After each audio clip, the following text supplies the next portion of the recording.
era una nena buena. Y no se merecía ninguna de estas tres chicas terminar como terminaron. Un triple homicidio en Argentina que está estremeciendo no solamente a ese país, sino también a Latinoamérica. Se trata de Brenda Loreley del Castillo, de 20 años, Morena Verdi, de 20 años, y Lara Morena Gutiérrez, de tan solo 15 años. ¿Qué fue lo que pasó? ¿Quiénes están detrás de este triple homicidio? ¿Es verdad que se hizo una fiesta para recibirlas a ellas y que esa noche fueron torturadas y asesinadas? ¿Qué tiene que ver el narcotráfico y sobre todo pequeños grupos de narcotraficantes y muchos de ellos jóvenes con este caso? ¿Qué relación hay entre trabajadoras sexuales y también el narcotráfico?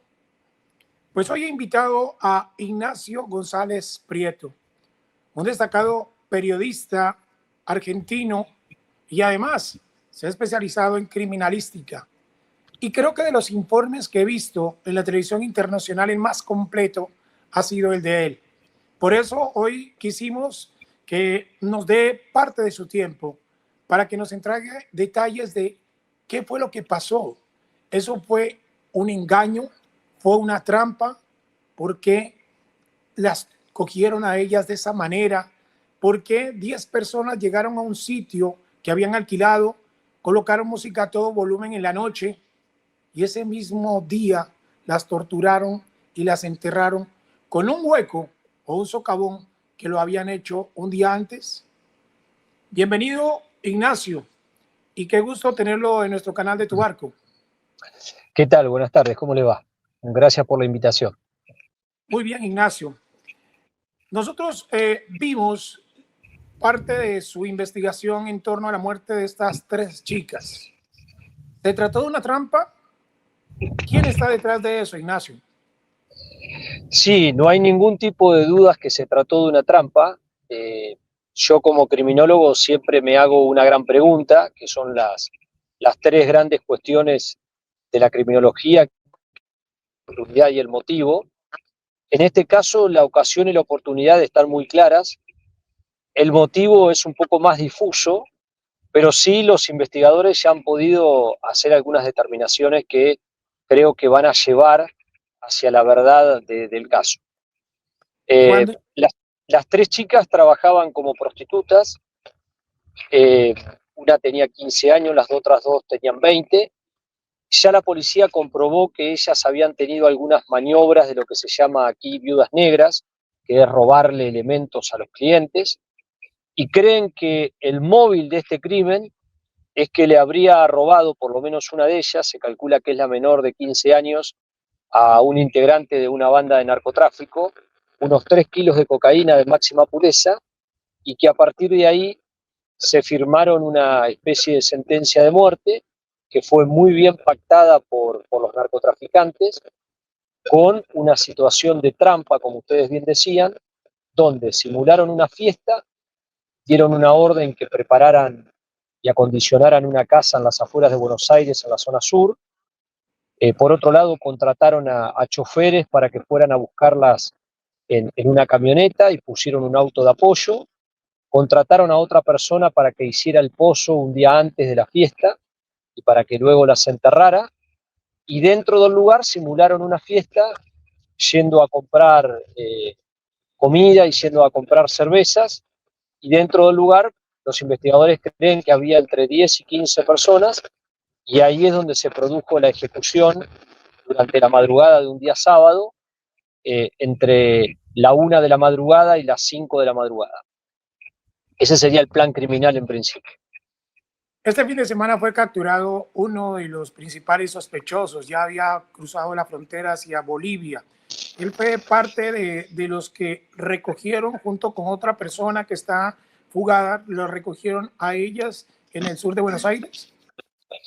Sí, lo que le están indilgando a Lázaro Sotacuro, que es un peruano que se había escapado en un colectivo que lleva habitualmente un tour de compras hacia el norte argentino, había alcanzado a cruzar la frontera por la provincia de Jujuy hacia Villazón, en Bolivia, y en Bolivia se había escondido en un hotel, pero la idea de él era desaparecer aprovechándose el extenso y complejo territorio boliviano. Pero bueno, lo detuvieron, rápidamente la Policía Federal Argentina lo trasladó en un avión hacia Buenos Aires, y mañana lo va a indagar el fiscal Carlos Arribas, que es el fiscal de homicidios. En este momento está detenido en una cárcel de máxima seguridad en la localidad de Olavarría, en Sierra Chica.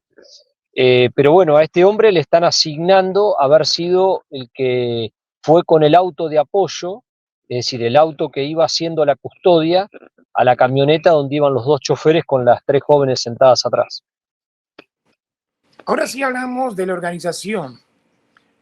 Hay un modus operandi de ciertos grupos de narcotraficantes, sobre todo en Chile y en Perú, que hacen transmisiones en grupos para demostrar su poderío de la forma como torturan y asesinan a la gente. Esto tiene similitudes y por eso el vínculo con Pequeño J dentro de este triple homicidio, Ignacio. Mira, acá no es muy común, es decir, es el primer crimen de estas características. A mí no me sorprende porque, bueno, lógicamente en la bibliografía que yo enseño habitualmente en las carreras de grado y de posgrado de criminalística y de criminología aquí en Argentina, nosotros con los alumnos estamos acostumbrados a este material, pero nunca habíamos tenido un hecho de esas características aquí en Argentina, con esa metodología utilizada por los narcotraficantes. Eh, Hubo una conferencia de prensa que dio el ministro Alonso, que es el ministro de Seguridad de la provincia de Buenos Aires, donde él hizo una referencia que hubo una transmisión. Él dijo a través de TikTok o de Instagram. En realidad el dato es equivocado, porque la transmisión se hizo a través de una red social que están utilizando los narcotraficantes para un grupo cerrado, donde, bueno, se mostró ese video. Todavía no está claro si la transmisión fue en directo o si primero se grabó el video y luego se transmitió, para tratar de dar un ejemplo, un mensaje contundente hacia adentro y hacia afuera de la organización. Si uno repasa los estudios de autopsia, los cuerpos fueron realmente muy maltratados, golpeados y mutilados, con la utilización de objetos romos y también objetos cortopunzantes, a tal punto que se generaron heridas terribles, como fracturas de cráneo, hundimiento de cráneo, cortaron dedos, cortaron muñecas, hicieron cortes abdominales, eh, y habrá que ver también lo que dan luego los informes complementarios de autopsia, que son los toxicológicos, y por otro lado los histopatológicos, porque bueno, hay que demostrar si hubo abuso sexual y hubo suministro de sustancias, sean sustancias farmacológicas o sean o otro tipo de sustancias como la cocaína y hasta el consumo de alcohol. Terrible esa historia. Nacho, tú mencionabas en tu informe en el canal en Argentina sobre cómo ejemplos como películas de Netflix o seriados de Netflix como el de Pablo Escobar ha motivado a Sí. jóvenes, porque el caso de Pequeño J tiene apenas 20 años y ya es líder de una organización. Entonces, ¿por qué influye tanto este tipo de contenidos en los jóvenes? Mira, yo lo de Pequeño J te lo pongo en duda. Ok, Es un personaje muy lindo, es un personaje muy caricaturesco, pero para mí no es miembro, es decir, es miembro de la organización, pero no ocupa ningún tipo de lugar de liderazgo. Para mí el hombre clave para verificar aquí se llama Miguel Villanueva Silva, que es un narco peruano, que tiene antecedentes en Perú, que fue el primer detenido que estaba escondido con su mujer en un hotel alojamiento, que es un hombre muy importante y que pertenece a un clan narco de Perú. Y además hay que tener en cuenta que lo que se está observando ahora son los clanes familiares que han crecido en los últimos años, tanto en Bolivia como en Perú. Se calcula que hay unos 200 clanes familiares. El más conocido es el de los pulpos, que opera desde el barrio La Esperanza en la zona de Trujillo, que se dedican a la cocaína, al tráfico de personas y a la venta de oro, que tienen también, ustedes lo saben muy bien, contactos con el Tren de Aragua de Venezuela, que es una organización narcocriminal nacida en las cárceles venezolanas. Y cuando hablamos de clanes familiares, estamos hablando de generaciones de narcos que se forman con abuelos, padres, tíos, padrinos, hermanos, hijos, nietos, y que esos clanes familiares eran los que en la década del 80 y el 90 le cosechaban y le sembraban las drogas a los cárteles de México y de Colombia, y que ahora esos clanes familiares se encargan de todo, es decir, son los que siembran, son los que cosechan, son los que producen, son los que distribuyen y son los que comercializan la droga. Se creen que se produce en cada uno de los clanes unos 300 kilos de cocaína. Quisiera preguntarte, dentro de la investigación que tú realizaste, una de las víctimas hace algunos meses apareció en un canal argentino porque algunos ciudadanos habían denunciado que en un vehículo tenían relaciones o Sí, citas con habitantes de esa zona. sí, sí, Curiosamente, ella llamó al productor y quiso pedir una réplica, que es lo que suele pedir la gente. Ella junto con otra chica llegaron vestidas de la misma manera, llegaron sí, con sí. las mismas camperas o chaquetas, como decimos nosotros, con gafas. ¿Esto podría tener relación? ¿Esa entrevista fue motivada a aclarar que no pertenecían a ciertos grupos? ¿Cómo No, puede no, hablar no. uno con lo otro? No, no, no, esas fue, yo conozco a los compañeros que hicieron la entrevista, son del Canal América, de hecho el conductor Sergio Lapehue, trabajé muchos años con él. No, ellos estaban haciendo una nota en el barrio de Flores, aquí en Buenos Aires, que es una zona muy conocida de prostitución callejera, está en la cercanía de la Plaza Flores y también del Hospital Álvarez, que es el hospital que está en esa zona. Hay mucha prostitución callejera, y en los alrededores hay muchos bares, hay cervecerías, hay boliches, hay prostíbulos, hay lo que se llaman aquí departamentos privados, donde hay chicas jóvenes que ejercen la prostitución. Bueno, Lara, que es la chica de 15 años del triple crimen, con las otras dos también ejercían la prostitución ahí en la zona. Y bueno, en el marco de esa investigación por prostitución callejera aparecieron ellas, pero no está vinculado directamente con el triple crimen, para nada. Te doy con detalle cómo tú narraste la forma de cómo fue el paso a paso de esa noche desde que se las llevaron hasta Sí, cómo prepararon la escena del crimen. Inclusive querían utilizar hasta cemento para taparlas, querían desaparecerlas completamente. sí, ¿Qué sí. tanto encontraste dentro de ese minuto a minuto de esa noche con estas tres chicas? Mirá, básicamente lo que está claro es que la data de muerte, la autopsia te da tres datos básicos. La autopsia te da la data de muerte, te da el mecanismo de muerte y la causa de muerte. Lo más importante es el mecanismo y la data, porque la causa de muerte, todos morimos por paros cardiorrespiratorios, es decir, deja de funcionar el corazón, los pulmones y el cerebro. Pero lo más interesante es ver el mecanismo de muerte, y en este caso fueron las heridas múltiples que tuvieron, algunas generadas por objetos cortopunzantes, otras generadas por objetos romos, como por ejemplo las heridas que tenían en el cráneo. Eh, Murieron desangradas realmente por la profundidad y por lo específico de los cortes. Son cortes generados en la región andina, no son cortes generados por un criminal argentino, para nada. Tiene características de criminalidad del altiplano y de la región cordillerana. Eh, y la data de muerte da entre las 2 y las 3 de la madrugada. Y después inmediatamente los cuerpos fueron enterrados y cubiertos con parte de cemento y parte de piedras. Esto te lo digo como criminólogo, es un gran error enterrar los cuerpos, porque los cuerpos se conservan mucho más tiempo en la tierra que dejándolos al aire libre. Un cuerpo al aire libre se desintegra en una semana, un cuerpo en el agua 2 semanas y un cuerpo en la tierra por lo menos 8 semanas.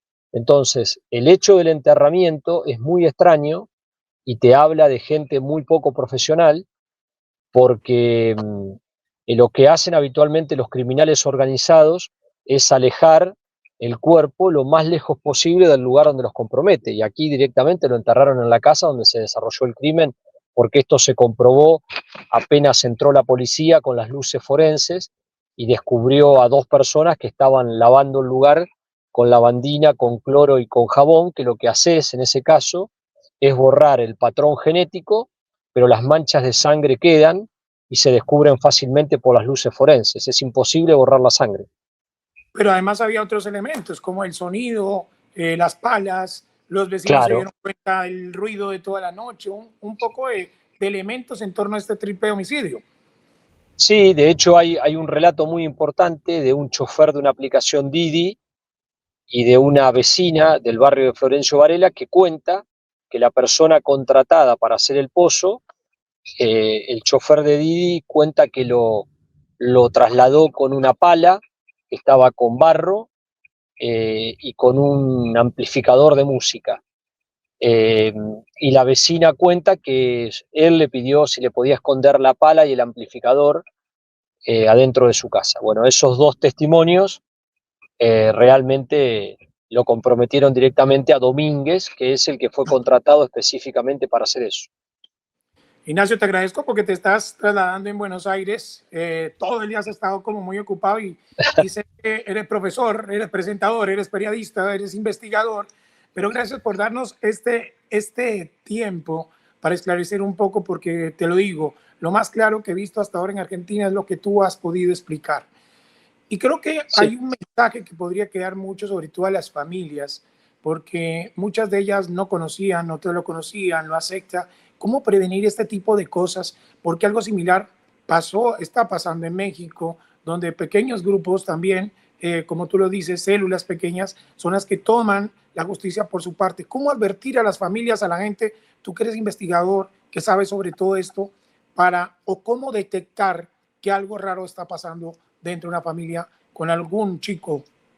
Mirá, yo estoy haciendo un trabajo de posgrado, actualmente estoy escribiendo una tesis doctoral sobre la lucha por el territorio narco en Rosario y los alrededores.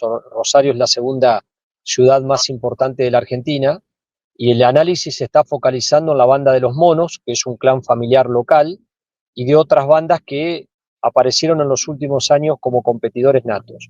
El gran problema de todo esto es cuando el Estado pierde su lugar y el Estado cede espacio a estas organizaciones. Entonces, ¿qué pasa?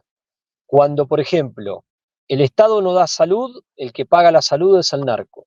Cuando el Estado no da vivienda, el que da vivienda es el narco. Cuando el Estado no da alimento, el que da alimento es el narco. Hasta, por ejemplo, le están pagando los cumpleaños de 15 a las niñas y hasta están ofreciendo trabajo y pagando 10 veces más de lo que paga un trabajo habitual. Entonces, ese es el gran problema que se está generando en torno a esas organizaciones, cuando el Estado se retira y cuando esas organizaciones ganan territorio y ocupan el lugar que el Estado ha dejado vacío. Y la única forma de combatirlo es con educación y presencia del Estado. Esto no se resuelve a sangre y fuego, porque la experiencia demuestra que la sangre y fuego trae más sangre y fuego, pero el problema de la Argentina es que acá hemos tenido la presencia de los cárteles colombianos, de los cárteles mexicanos, ahora tenemos los clanes familiares de Bolivia y de Perú, el Tren de Aragua, que ya tiene mucha presencia en Chile, tenemos en la triple frontera entre Brasil y Paraguay el Comando Capital y el Comando Bermelo, que ya está accionando en la Argentina, y hemos tenido circunstancialmente el impacto de las maras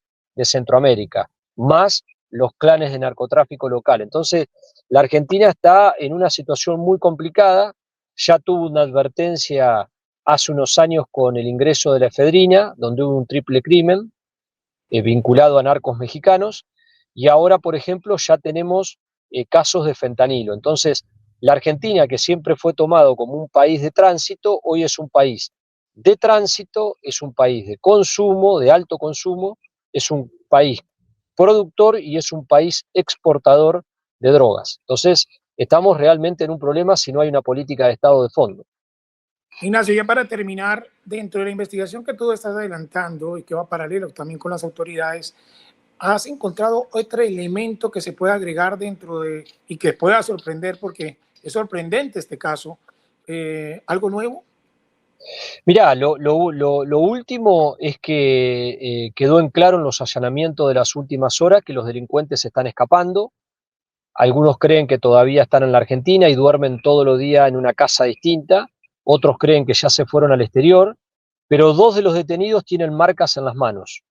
Por lo tanto, con un buen informe médico legista se va a poder comprobar si las heridas que tienen en las manos, qué data tienen, es decir, qué antigüedad tienen, y cuál es el mecanismo, si es un mecanismo de ataque y de defensa, y cuál fue el elemento productor de esas heridas, porque por ahí hay gente que se encargó de las mutilaciones y no tenía experiencia en cuanto al manejo de los puñales y por lo tanto se lastimó naturalmente las manos. Ese es un dato muy interesante y 2 de los detenidos tienen heridas muy curiosas en las manos y en los antebrazos, y ahí habría que trabajar en lo que se llama el principio de transferencia. Y también estoy muy ansioso en lo que puedan dar los informes complementarios de autopsia, tanto el que marque la zona genital como paragenital de las víctimas, a ver si hubo abusos sexuales, y por otro lado lo que pueda dar el resultado del toxicológico que se hace con orina, sangre, contenido gástrico, saliva y también pool de vísceras, a ver si hubo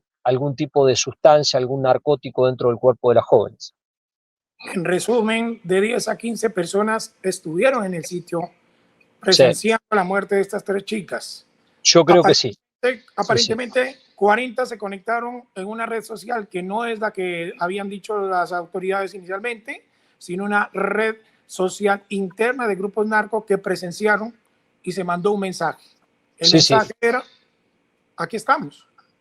Sí, yo creo que hay un peligro, y ustedes lo saben muy bien, la fantasía de los grupos narcos es la posibilidad, y creo que los que más han estado complicados en esto ha sido en su momento México, en algunas regiones y también Colombia. Es un poco aquel sueño postergado de Escobar Gaviria, de formar una especie de narcoestado. Yo creo que el sueño de los narcos sigue siendo ese. Ese es el gran sueño de fondo. Algunas organizaciones están más organizadas y otras no, pero tenemos una mutación de lo que eran los cárteles ahora transformados en clanes familiares que son también muy peligrosos y productores constantes de droga y también de violencia.